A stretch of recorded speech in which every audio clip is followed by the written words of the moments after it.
အားလုံးပဲအောင်ဆောင်အောင်ခိုင်မှာအလီယာဖြစ်ပါတယ်အလီယာအရင်ကတော့ကင်ရိုးရအစားအစာဖြစ်တဲ့တာဟေးဖို့ချက်နီလေးကိုမျှောင်ပေးခဲ့ပါတယ်အဲ့ဒီတုန်းကတာဟေးဖို့နဲ့အတူကင်ချက်သားတို့ကိုပါထမင်းနဲ့အားရပါရစားခဲ့တယ်ပေါ့နော်အဲ့ဒါကြောင့်မလို့ဒီဗီဒီယိုလေးမှာတော့လောက်ရလွယ်တဲ့ကင်ချက်သားတို့လုပ်နေလေးကိုမျှောင်သွားမှာဖြစ်ပါတယ်အလီယာအမကပြင်ဆင်ပေးထားဖြစ်ပါတယ်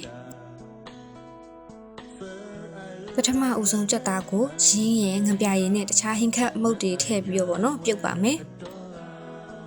ချက်သားပြုတ်နေတော့မှအတုပ်ထဲမဲ့ပေါင်ပစ္စည်းလေးပြင်ဆင်လိုက်ပါဦးမယ်တံပရာတီးခရမ်းချင်းတီးချက်သွန်ဒီတွေကိုတီးထားပါမယ်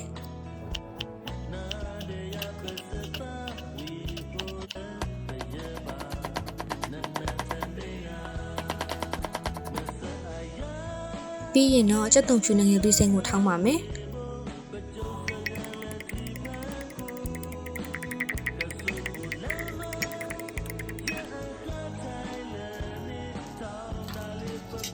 တာပြုတ်ချက်သွားပြီဆိုရင်တော့အိုးထဲကဆဲပြီးတော့ချက်သားပြုတ်ကိုနှင်ပါမယ်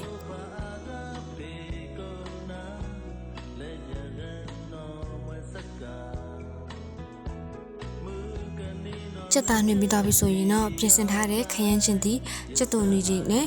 ငရုတ်တီထောင်းတွေကိုအတူတူရောနှက်ပြီးတော့တံမြာသီးလေးညှစ်ထည့်ပါမယ်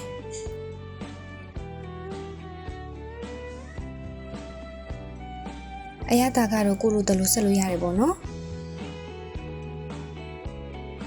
အခုဆိုလို့ရှိရင်ချင်းချင်းဆက်ဆက်လေးနဲ့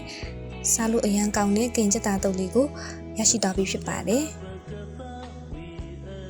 ကြည့်ရှုအားပေးတဲ့အတွက်ကျေးဇူးအများကြီးတင်ပါတယ် Scosta နောက်လာမယ့်ဗီဒီယိုမှာတွေ့ကြမယ်နော် God bless you all